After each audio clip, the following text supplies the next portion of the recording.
Right now, Pittsburgh's best sports show is about to begin. Call us or tweet us. We've got things to talk about on the Ireland Contracting Nightly Sports Call. All right, thanks a lot, Jess, and thank you for tuning into the Ireland Contracting Nightly Sports Call. I'm Rich Walsh. I'll be joined by Chris Mueller in a matter of moments over to 93.7 The Cam. And we're going to be talking about the Pro Bowl, which is exciting now, right? That's actually our live poll for today's question. Do you like the new format of the Pro Bowl? I personally don't.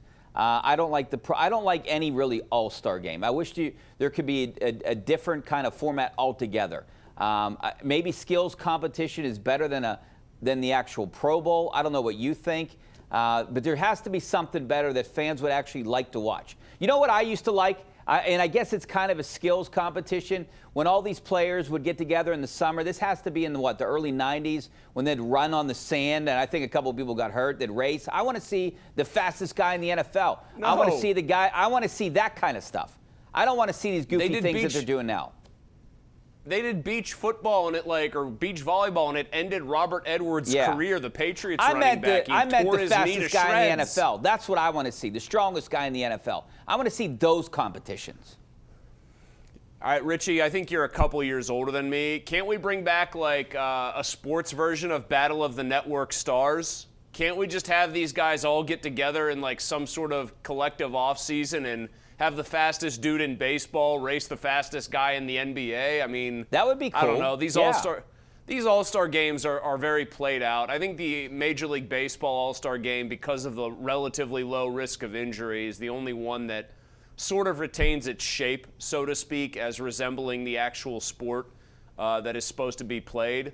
But the other three are ridiculous, especially, obviously, the NFL, they did away with it. The NHL, it's the same thing. It's dumb. And then in basketball, it's just, guys having fun and playing like a street ball game where nobody's actually trying to play defense.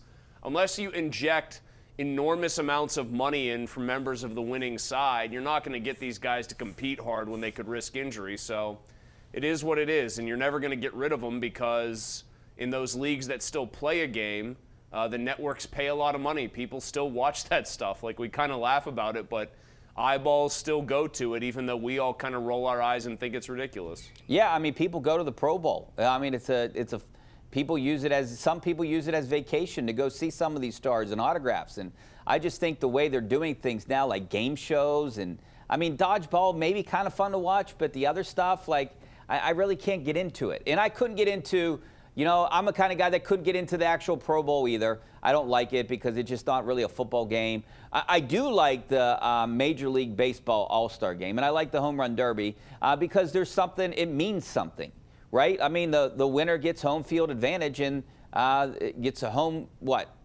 field advantage winning the World Series, right? Unless they did away with that, and because it's baseball, I just completely failed to notice. They probably did do away with it somehow without me noticing, Richie. Let's be honest here. Yeah, I don't even remember if they did it, but the only good thing baseball's done is put a pitch clock on it. But the bottom line with these exhibition type of games is I just think the casual fan has sort of tuned out of them. The NFL realized that, and I give them credit for just saying no one actually wants to see this game played. It makes the sport look like a joke, so we're not going to do it anymore. And a lot of people have bailed out. I can see why. I mean, I just can't believe the Steelers, even though some of these are subs, the Steelers have 7 players in the Pro Bowl. That's third most among all NFL teams. I think it's ridiculous compared to, thinking of what kind of season they had. Do you look at a guy and decide whether he's good or not because he made the Pro Bowl? Snoop Huntley made the Pro Bowl. I mean, Patrick Queen gets elected in as Roquan Smith's alternate. Come on. Patrick Queen might have played 2 Pro Bowl caliber games all year. It's just, I look at first team all pros. It's just it's a meaningless sort of silly exercise now that I haven't watched the NFL's Pro Bowl festivities, and I couldn't tell you how long. So would you have it on the background? Say you weren't working tonight. Would you have it on in the background with your family or whatever and just pay attention to it? Wait. Hold on. This is a serious question. Was all that on tonight? I'm dead serious. Yeah. That's why I had the question. The skills competition is on right now, and then the game is on Sunday.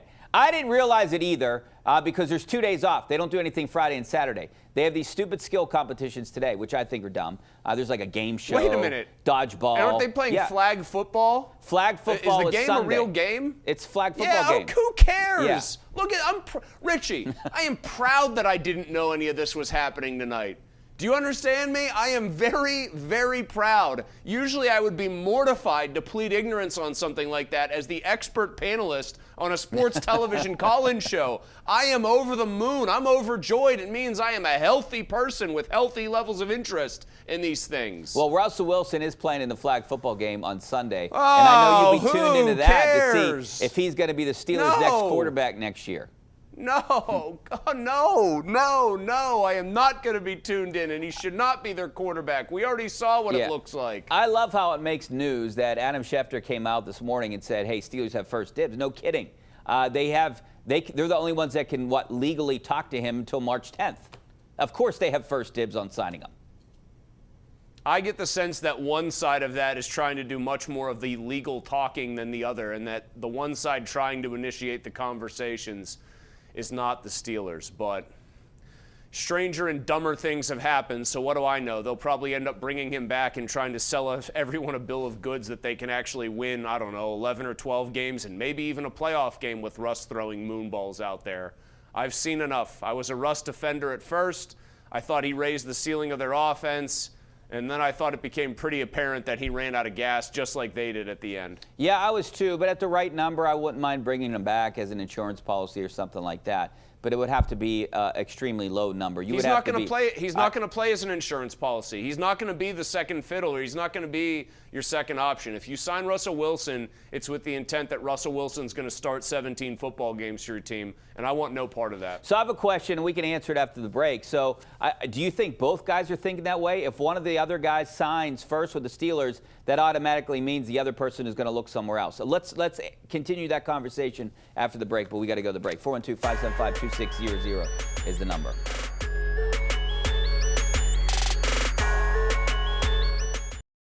All right, welcome back to the Ireland Contracting Nightly Sports Call. This is our GMC tweet of the night, and this is from the Pittsburgh Penguins. Captain, leader, legend.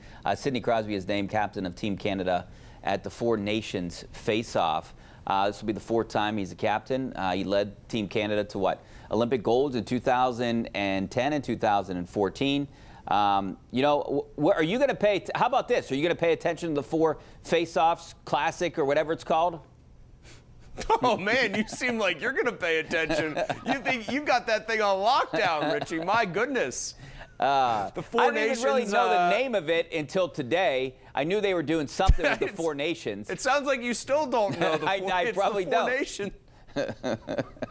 By the way, let's get some housekeeping out of the way with all these exhibitions and special tournaments. I'll pay passing attention to it to answer your question, but I'm truly not going to be all that invested. It's just that's the sports culture in this country. If it's not like the NBA does the NBA Cup, right? Yeah. And they're trying to get a European soccer vibe to the proceedings, where they have the FA Cup in English soccer, and even though good teams or the elite teams usually win it, it's hugely popular because smaller division teams have a chance to win. Well, in the NBA, they wanted to incentivize something and have the midseason tournament. I just don't pay attention to a ton of that stuff with maybe the level of interest that I should. I will tell you, Richie, I did a lot of crack research during the break. They still are giving out home field in the World Series based on who wins the All-Star game. But the reason I don't think that matters is as long as the Dodgers are in it, they could play all 7 games in the other team's ballpark. Is it really going to matter? Dodgers in 3 in a 7-game series. That's what I say. All right, so our live results up to the minute. Do you like the new Pro Bowl format? And right now, 88% of our audience says no, they don't. So I don't know if they just don't like the Pro Bowl altogether or if they don't like the new format compared to the game. All right, let's go out to the phone lines. We got Ed out in Baldwin. How you doing, Ed? Hey, Rich, how you doing? Good, thanks for calling. Hey, I agree with Chris. Wilson sucks. If he starts a quarterback, they ain't going nowhere. I mean, do you think they'll go somewhere with Fields, though, Chris? I mean, does he give them a better chance to win? I mean, the offense didn't look as fluid at times with him back there. He put him in second and long and third and long situations. but he also got them out of it with his ability to run. So I would go with Fields of those two, and it wouldn't even take me, 5 seconds to make that proclamation. I mean, I don't think Justin Fields is ever going to be, or has shown signs that he's ever going to become, this really polished passer who goes calmly through the first 3 reads every single play and makes the right decision. The good thing is he doesn't have to be. He can be a 1 or 2 read guy and then break, contain, and take off and get yardage. I just think the idea of giving him, say, a 2-year deal, drafting, if you want to draft like a mid-round replacement guy this year, like not a replacement as your long-term starter, but you want to take a 4th-round pick on somebody on a flyer like a Will Howard or Jalen Milroe, somebody that could be your backup someday, fine. I give Justin Fields 2 years. I tell him he is the man in 2025, no ifs, ands, or buts about it. Hey, you're going to get 17 games if you stay healthy. If he plays otherworldly football, okay, I reconsider, and maybe we rip that contract up and sign a new one. But my goal, if I'm the Steelers, is to position this franchise to draft their quarterback of the future in 2026, which looks like a much stronger crop of quarterbacks that's going to be coming out than what we have in this year's draft. That's how I would do it. See exactly what you have or don't have with Fields, but do all of this against the backdrop, of our next quarterback is going to be playing in college next year, and then we're going to draft them. And what's the worst-case scenario? You stink and you draft in the top 10 or the top 5 and actually get a better one of those quarterbacks. Let's go out to Dave in Munhole. How you doing, Dave? Dave, you there? Dave. Dave wanted to talk about Fields. I see that there. He's probably busy watching the Pro Bowl skills competition or thinking about the 4 nations or maybe scouting the All-Star game this year, Richie. Probably. He's already has his ballot filled out. So is this a fair question? Do you think, is there any world that a guy like Justin Fields could have been a Lamar Jackson in a different type of offense? Do you think he was held back by so many different coordinators in the Bears organization? Then you come here and you're in this kind of offense that might not work for you. Do you think he'd be better served looking at a place that might be better for what he brings to the table? The only thing that gives me a little bit of pause about, from just not answering now, I think this is what he is that he was a pretty accurate passer at Ohio State. And accuracy in college doesn't mean everything, but usually guys who are that accurate aren't just doing that because they're throwing to wide open players every time. I'm sure that was part of it with him. There's a small part of me that looks at, like, say, Jalen Hurts and says, how much better is he really than Justin Fields? Both huge high character guys. Like, you just hear tons of great stories about what a great teammate Hurts is. You've heard a lot of that stuff about Justin Fields, how well he handled being demoted even though he was 4-2. He's got a great arm. I think the touch can be lacking at times, but I guess if you put him in like an Eagles system, which is just about the best case scenario for an NFL quarterback, with the line, with Barkley, with the defense, with the 2 wide receivers, I think he could probably generate similar results to Jalen Hurts. So like most guys, I guess, who are good enough to be picked in the first round, yeah, if you surround him in an exact perfect situation, he can probably be pretty darn good for you. But what if he was in Baltimore? I mean, could he be a Lamar Jackson? No one expected Lamar Jackson to be Lamar Jackson. Lamar gets dissed so much, I think. Like, no, I think it's actually kind of insulting to Lamar Jackson, the player, the individual, to say that a guy like Fields, or even frankly a guy like Hurts, is on his level. You put Lamar on the Eagles, they might beat the Chiefs by, 30 in this game. Like, that's how much better they are at every other position, it seems like. And if you give them an MVP caliber player, which Hurts is not, then, you know what would happen. Speaking of this game, since you brought it up, I love the Eagles. I think the Eagles are going to win this game. I don't. You don't? I have an amount of money on the Chiefs to cover I think as 1.5-point favorites. Not a crazy amount of money, not an irresponsible amount of money, but I think like a lot of other people, when I watched the Eagles destroy Washington, fell into the trap of thinking, well, they can do that to anybody. They're peaking. They'll get even healthier with the 2-week layoff before the Super Bowl. Then I remembered Washington was one of the most flawed teams to make it this far that I can remember.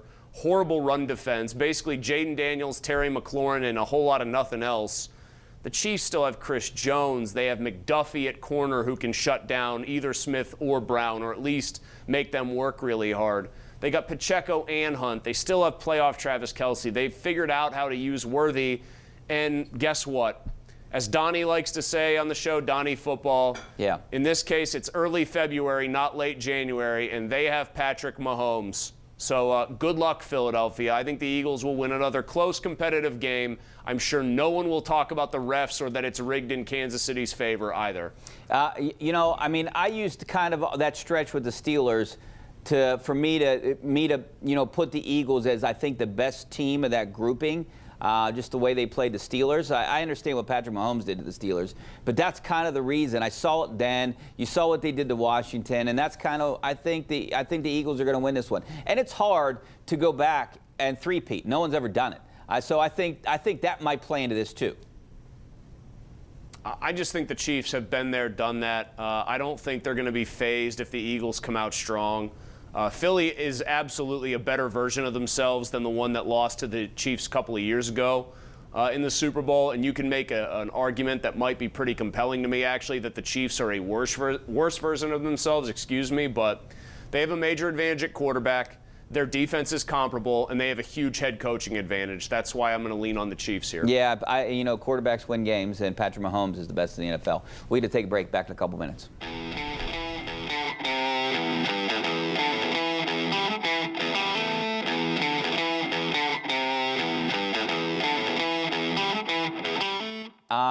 We have about a minute left, Chris. The Penguins come back to win yesterday. They're still under 500. They're still, second to last in the Eastern Conference. They've won 4 out of 14 in January.